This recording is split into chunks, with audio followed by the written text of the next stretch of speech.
નમસ્કાર મિત્રો, જય શ્રી કૃષ્ણ, જય માતાજી, હર હર મહાદેવ. કેમ છો બધા? સ્વાગત છે તમારું અમારા યુટ્યુબ ચેનલની અંદર. આજે વાર છે શુક્રવાર અને તમને જો આજના મારા મંદિરના ભગવાનના દર્શન કરાવી દઉં. અને જો અત્યારે વાગી ગયા છે 8 અને અત્યારે જવાનું છે યજ્ઞમાં. ચા પાણી પીને નીકળવાનું છે અને મોપાની તો નીકળી ગયા છે. હું આગળ જાઉં છું ને આ બાજુ જો નાસ્તાની તૈયારી થઈ ગઈ છે. જય શ્રી કૃષ્ણ. ભાખરીનું બધું બનાવ્યું છે. અથાણાને બધું કાઢ્યું છે આજે ચા ને એવું બધું બનાવવા માટે. ને બપોર સુધીનું યજ્ઞ છે. નથી ખાધી ને? અમે તો અમદાવાદ ખવડાવી હતી, ત્યાં ખાધી. હા, તમારે થઈ જાય છે. અમે ત્યાંથી કાલે ખાધી, એટલે ઘઉંના પાપડ ને બધું હતું. ચાલો તો જો નાસ્તા પાણી કરવા ભાઈને બેઠા એટલે અહીંયા નાસ્તા પાણી કરવા એ લોકો બેસવાના છે.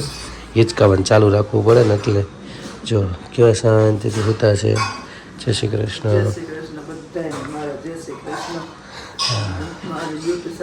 થઈ ગયું છે ભાઈ એવા બહાર ફૂલ નીંદરમાં છે. ટાઈટના જો ઢાંકી દીધા છે. હા એવું છે. ચાલો તો નાસ્તા પાણી કરી લઈએ બધા. હું ચા પીને પછી નીકળું યજ્ઞમાં અને બપોરે પછી મળશું. અને આજે જવાનું છે ટિકિટ લખાવવા. કાલે જવાનું છે બહાર.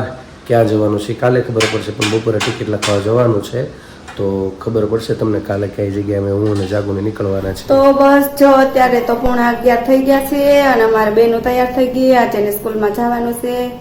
આજે એને પ્રોગ્રામ છે કવિતાનો એનો. તો આસ્થાને દુર્વાને બેન ગાવાની છે તો એ કઈ ગાશે? આસ્થા આ બાજુ આય. આસ્તુ તારું તો છે રૂમાલ નાખ્યો મેં બેટા. નહીં મારી કઈ હું નાખું અંદર હું એ તો પણ શાક રોટલી ભીંડાનું શાક ને રોટલી લઈ ગઈ ને એટલે ને છાશ હા ને તારી માટે બીજું. તને તો છાશ નથી ભાવતી ને એટલે તારી માટે શાક રોટલી નથી ભાવતા ને તને એને કડકડવાળી રોટલી. હાલ આજ તો તારે આજે શું ગાવાનું છે? આઈ આવી તારે શું ગાવાનું છે? બાગમાં ફળવા ગયા તા કે ઢીંગી બે લફટી પડ્યા. બાગમાં ફળવા ગયા તા કે ઢીંગી બે લફટી પડ્યા. હું તો મારી ઢીંગલી માટે ડોક્ટર બોલાવ. હું તો મારી ઢીંગલી માટે ડોક્ટર બોલાવ. પાટા બાંધીને કર્યા ચાચા કે ઢીંગલી બે લપટી પડ્યા. હું તો મારી ઢીંગલી માટે ઝાંઝર મંગાવ. હું તો મારી ઢીંગલી ઝાંઝર મંગાવ. ઝાંઝર પહેરીને ખૂબ નાચ્યા કે ઢીંગલી બે લપટી પડ્યા. બોલવાની છે બેન? મમ્મીની કવિતા. એવું છે, બોલ તો કઈ બોલવાનું તારે? તો કારણે પુત્ર નામ રડું છે કતો રાખતું કોણ છાન. મને દુખી કોણ થાપ. મહાહેત વાળી દયાળી જમાતો. ભીને સુખે સુખામાં સુવાડે ભીને પોતે પોડ. પીડા પામી પંડ તજે સ્વાદ તોતે. મને સુખ માટે કટુ કોણ ખાપ. મહાહેત વાળી દયાળી જમાતો. તો હું સુતો પારણે પુત્ર નામ રડું છે કતો રાખતું કોડ છાન. મને દુખી કોડ થાપ. મહાહેત વાળી દયાળી જમાતું. બાય. તો જો અત્યારે તો બપોરનો ટાઈમ થઈ ગયો અને ભગવાનને થાળ અર્પણ કરી દીધો છે. થાળમાં તો છે ભીંડાનું શાક, દાળ ભાત શાક રોટલી. તો ભગવાનને ભાવ કરી કે જમવા પધારજો. અને આ બાજુ જો પપ્પા ને પ્રદીપ ને મમ્મી ને હિતુ ને બધા બેસી ગયા છે જમવા. અને અમે બનાવી છે રોટલી. હા શાક ને રોટલી ભીંડો ભીંડો ભીંડો કેમ બપોર બની ગયો હું ભીંડો ને પણ દાળ ભાત હોય ને તો હાલે પછી ન પડે એને નથી પડતો એ ડ્રેસિંગ આવવું પડે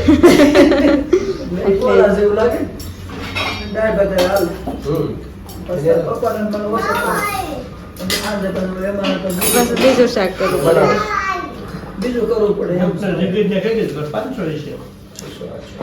તો બસ હાલો પપ્પાની જમી લઈને હવે અમે લોકો જમવા બેસું તો હાલો તમે જમવા અને ભાઈ અમારા આ બાજુ આવ્યા છે રમવા એ પપ્પા તો બસ જો અત્યારે તો 6 વાગી ગયા ને અમે લોકો કામકાજ કરીને ફ્રી થયા અને હું ગઈ હતી થોડીક વસ્તુ લેવા નથી લેવા લોશન ને એવું બધું અને ડ્રેસ ને સીવડાવવા નાખ્યા હતા તો જો એ બધું લઈ આવી ટ્યુનિક છે ને ડ્રેસ છે એક આ ડ્રેસ ને 2-3 ડ્રેસ હતા અને ટ્યુનિક ને એ બધું હતું તો એ લઈને આવી અને હવે તો કંઈક રસોઈની તૈયારી કરશું પ્રદીપે જાતા બારા થાકી ગયા ટ્રાફિક ફૂલ ને બરોબર અમરોલી ટ્રેક ફૂલ હોતી છે પાછી ઠંડો પવન છે અત્યારે રોડ હા આ પણ ટાઈટ છે ટાઈટ જેવું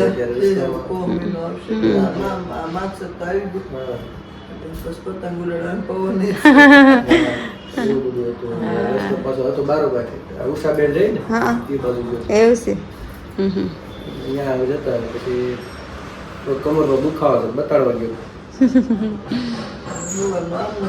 હા હવનમાં ગયા પાછા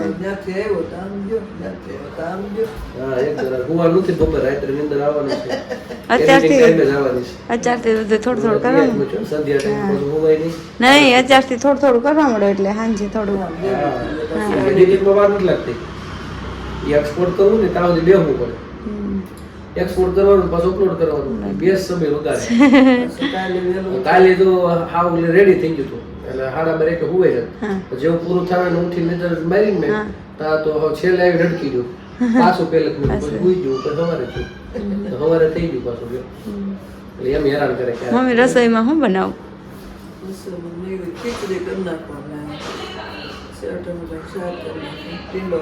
હા હા તો હાલો કંઈક રસોઈ ઓલી બેનું આવે પેલા નગર પાસે આગળ ગળગડાટી કરશે હા એટલે અત્યારે 6:30 થયા છે પણ તોય આવે ને કાલ જો બધું થઈ ગયું હતું પછી કડીક ઓલું કરાય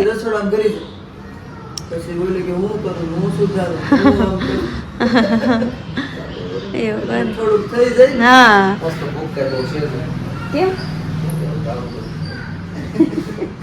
તો બસ હાલો પછી રાતે અમે પહેરશું તો એ તમને પાછા બતાવશું તો મિત્રો આજ તો કાંઈ ભજન ગાવાનું મેળ આવ્યો એમ નથી કારણ કે અત્યારે સમય 11:15 ઉપર થઈ ગયો છે અને ખાસ તમે એવું તો મહેમાન આવ્યા હતા ઘરે એટલે કાંઈ ગવાનું પણ નથી અને આમ જુઓ તો મારી બાનું થોડુંક મૂડ નથી ઈચ્છા નહોતી અંદરથી ગમતું નથી આજ કોઈને ને અમને કોઈને પણ નથી ગમતું કારણ કે આજે અમારા મિત્ર ખાસ તો થાય અને અમારા જૂના મકાન માલિક અમે જ્યારે સુરતમાં હાવ નવા રહેવા આવ્યા ત્યારે જ્યાં શરૂઆતમાં ઉતર્યા હતા જે ઘરે અને ઘર જેવો સંબંધ થઈ ગયો ભાડે રહેતા હતા અને ત્યાં એક બા હતા મોટી ઉંમર નામ જો તો મારી બાના ગામના થતા હતા ધારી પાસે સરસિયા ગામ આવ્યું ત્યાં અને એ તો બહુ મોટી ઉંમર 100 ઉપર પણ એની યાદ શક્તિ એનું ભજન એનું કીર્તન એના ધૂન અને અમને પણ બહુ એવા આશીર્વાદ આપ્યા હતા અને ત્યાં અમારી બા અને અમે લોકો બધા નીચે રહેતા અને ઉપર અમારા મકાન માલિક હાલમાં મારી સાથે એની સાથે બહુ ઘર જેવો સંબંધ અને સારો સંબંધ છે એટલે એ જે મારા મિત્ર થઈ ગયા અને ના મારા ધવલહાર નાનો ભાઈ છે એની સાથે એમના દીકરા છે અત્યારે એ જ્યાં ચાપરડા આશ્રમ છે આપણે વિસાદર પાસે એ સમયે ભણતા હતા પણ પછી કંઈક સમય અંતરે બધા પોતાના કામમાં અને ભણવામાં બધાએ જુદા પડી ગયા પણ પછી જ્યારે ધવલ મકાન જોવા આવ્યો તો એમાંથી ઓળખાણ થઈ અને ઓળખાણ થઈને પછી ખબર પડી કે અહીંયા આમનું જ ઘર છે ને પછી અમે અહીંયા લોકો રહેવા લગભગ 2-2.5 વર્ષ જેવું રહ્યા અને પછી ખાસ તો અમારે લગ્નના ધવલના નક્કી થયા ને એટલે પછી અમારા રૂમની વધારે જરૂર હતી તો એ બા હયાત હતા અત્યારે બા એ નથી અને ત્યારે હયાત હતા એટલે પછી રૂમ 1 BHK ટાઈપ હતું એટલે પછી અમે લોકો મકાન ખાલી કર્યું બાકી બહુ આનંદ કર્યો ને બહુ ભક્તિ કરતા અમે લોકોએ સત્સંગ ને કથા ને ગાબા શિવપુરાણ ને બહુ મજા આવતી, આનંદ આવતો. આખો મહિનો શિવપુરાણ વાંચતા, હા. ભાગવત વાંચતા, અને પાછી એની પર એની પાછી ચર્ચા કરવાની, સાંજે રોજ વાંચવાનું. રોજ વાંચવાનું. હવે પાછું થયું છે એવું કે આજે હજી મારા જે ધવલના મિત્ર, મારા મિત્ર છે અને બાજુમાં આગળ 3-4 સોસાયટી છોડીને રહે છે, તો એમના માતુશ્રીનું દેહાંત થયું આજે. અચાનક સવારમાં ઉઠ્યા અને 10 સીધું હૃદય એટેક આવી ગયો, હૃદય બેહી ગયું. એટલે અમને કોઈને વિશ્વાસ નહોતો, અમને ખુદને ખબર નહોતી. સવારનું 7:30-8 વાગ્યાનું બની ગયું છે ને પણ બપોરે અમે યજ્ઞમાંથી આવ્યા 1:30 વાગે જમીને. હજી હું મારા અહીંયા બેઠો, કારણ કે મારે મેં તમને સવારે કીધું એમ મારે ટિકિટ લખાવવા જવાનું હતું. એટલે હું આ બેઠો ને મેં કીધું હાલે ઘડી સ્ટેટસો નકર મોબાઈલમાં કોઈ દિવસ વોટ્સઅપનું સ્ટેટસ ને બધું ઓછું ખોલું. તો વળી ફ્રી હતું તો મેં વળી જોવા આમ ટચ કર્યું. ત્યાં એમના બેન છે પારુલબેન, અહીંયા સાસરે છે અહીંયા સુરતમાં જ. તો એના સ્ટેટસમાં સીધો ફોટો જ સીધો ધ્રાસકો પડ્યો કે આવું કેમ થયું એમ. અને પછી તાત્કાલિક ગયો તો એ લોકો શમશાને નીકળી ગયા હતા, અને પછી હું તરત ગયો. એટલે આજ તો આખો દિવસ 4-5 વાગ્યા પછી આવ્યા ત્યાંથી. પણ અમને ખુદને ગમતું નથી ને વિશ્વાસ પણ આવતો નથી, કારણ કે હજી 20-25 દિવસ પહેલાં અમારા રુદ્રાક્ષભાઈને જે આપણે અહીંયા જબલું દેવાયું હતું, આખું ઘર આવ્યું હતું. અને તે એટલો જ આનંદ, એટલા ઉલ્લાસથી બેઠા હતા, કલાક 2 કલાક. મને માસી કે હા, કારણ કે મારા જે મેં કીધું બા જે હતા એ બે, હા સરસિયાના હતા, એટલે બેન કહેતા. હા, એટલે અમારે જે જયભાઈ જે મિત્ર કહે છે એના પપ્પા મારા બાને માસી કહે, મારા માસીને ઘેર આવ્યો છે. એટલે એ આમ પપ્પા જેવડી ઉંમર છે પણ મારા બાને માસી કહે છે. એટલે પણ આનંદ એટલો હતો ને, આનંદથી એટલા રહેતા, બહુ આનંદ આવતો રહેતા. બહુ મજા આવી. અને અચાનક આવા સમાચાર મેળવ્યા, અમને ખુદ હજી વિશ્વાસ નથી એમ કે આવું કે ગમતું નથી, મને ગમતું નથી. બેનનું બોલતા ને બધું યાદ આવે ને, પણ હજી 20 દિવસ નથી. આજે હમણાં જબલું દેવા આવ્યા હતા. કલાક બેઠા. હા, તો એ વાતો અને હજી પ્રોગ્રામનું જે આપણે નક્કી કરતા હતા પ્રોગ્રામ કે ભાઈ રાત્રે અમારે શું છે ભજીયાનું ખાવાની ઈચ્છા થાય ને, તો ત્યાં બધું બહુ કરતા એવા પ્રોગ્રામ. તો હજી નક્કી કર્યું હતું 20 દિવસ પહેલાં કે આપણે ક્યારેક પાછા બધા ભેગા થઈ કે આ અમારા ઘેરે જે કે આપણે કે તમારા ઘેરે ગમે ત્યાં આપણે કે ગોઠવશું. અને હજી કહેતા કે આમાં બ્રાહ્મણનું આમ ન કહેવાય, એટલે કે આપ અમારા ઘેરે ગોઠવીશું રાત્રે બધા ભજીયાના પ્રોગ્રામ ને આવું બધું. એટલે હજી 20 દિવસ પહેલાં કાંઈ નહોતું અને અચાનક આવું બન્યું. ભાઈ નાનો છે હજી, એટલે હજી મારી કરતાં બહુ ન ધવલથી ધવલ જેવડો છે કા. હા, એટલે ભાઈ એટલે થોડુંક વધારે માનું આવું બની ગયું એટલે વધારે થાય કોઈ પણ છે. અચાનક આવું 100% થાય જ ને. અમને જે મગજમાં નથી જતું, સતત એના જ વિચાર આવે છે. અને અચાનક જ આ સવારમાં તો એ ખાલી એણે કે મેં પૂછ્યું હતું કે ખાલી બ્રશ કરવા તા ઊભા થતા હતા અને તા વળે આવું બની ગયું. ભગવાનની ઈચ્છા.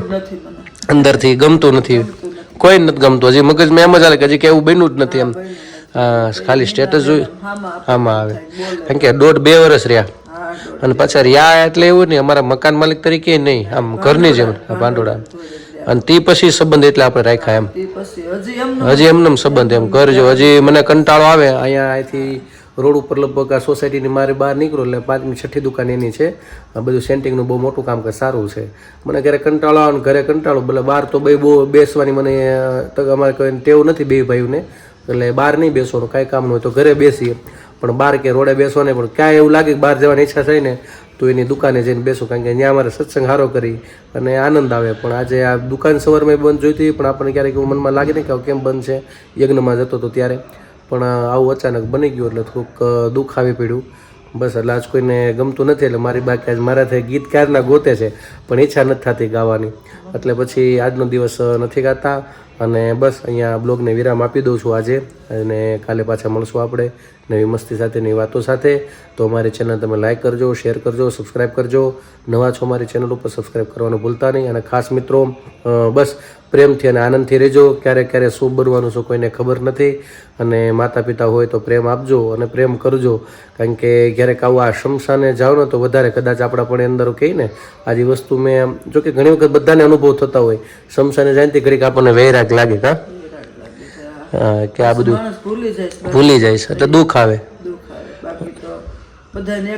જવાનું છે પણ ઘડીકમાં ક્યારેક શોખ બની જાય ને એટલે આનંદ વધારે થાય ને એટલે જ ને. એટલે જ 12 વાગ્યા સુધી એમના પારુલબેન કહું છું ને, પલ્લુબેન પલ્લુબેન એ 12 વાગ્યાથી લોકો બેસવા આવ્યા હતા.